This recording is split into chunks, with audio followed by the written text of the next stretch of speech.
Hello everyone, here are the latest market news on August the 12th, 2019. Oil prices decline on lower outlook for demand. Oil prices fell on Monday amid worries about an economic slowdown and the Sino-U.S. trade war, which have led to a cut in the growth outlook for oil demand. International benchmark Brent crude futures dropped to $58.35 a barrel, lost 18 cents or 0.3%. U.S. West Texas Intermediate futures were at $54.29 per barrel, down 21 cents or 0.4% from their last close. The International Energy Agency said on Friday that signs of an economic slowdown and escalating of the trade dispute have caused global oil demand to grow at its slowest pace since the financial crisis of 2008. The agency cut its 2019 and 2020 global oil demand growth forecast to 1.1 million and 1.3 million barrels per day, respectively. European and U.S. shares rise, Asian stocks mixed.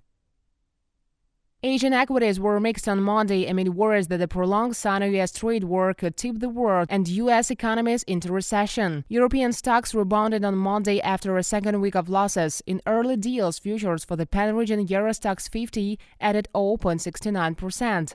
German's DAX 0.6% rose and FTSE climbed 0.58%. MSCI's broadest index of Asia-Pacific shares outside Japan were almost flat, while Australian shares decreased 0.17%. And Indonesian shares fell 0.53%. At the same time, South Korea's Kospi index added 0.4%, Shanghai Composite Index rose 0.8%, and Hong Kong's Hang Seng advanced less than 0.1%. Futures on the S&P 500 index surged 0.2% after U.S. stocks dropped on Friday.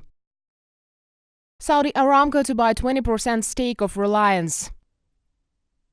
On Monday, the top oil producer Saudi Aramco announced an agreement to buy 20% stake in Reliance Industries Ltd's oil-to-chemicals division at the enterprise value of $75 billion. The deal, announced by Reliance chairman Mukesh Ambani at the company's annual general meeting in Mumbai, is the biggest foreign investment in the company's history and covers all of Reliance's refining and petrochemical operations, including the world's biggest refinery, the Jamnagar. Aramco has been targeting refining deals in India since at least last year, when Chief Executive Officer Amin Nasser told reporters that the firm wanted to double capacity to produce gasoline and other fuels.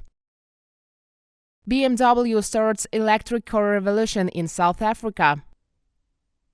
Nissan Motor Co., BMW AG, and Volkswagen AG are in talks to bring the electric car revolution in South Africa as the nation's auto factory floors risk being left behind in the global switch to greener vehicles. Mike Mabasa, Chief Executive Officer of the National Association of Automobile Manufacturers of South Africa, or NAMSA, said in an interview that the industry is preparing a unified stance on electrification to present to the government by the end of the year. One of the main goals is persuading lawmakers to reduce a 23% import tariff on electric vehicles to help ramp up nascent domestic sales. Another is to roll out a charging infrastructure in a country where the state-owned power monopoly is in deep financial crisis.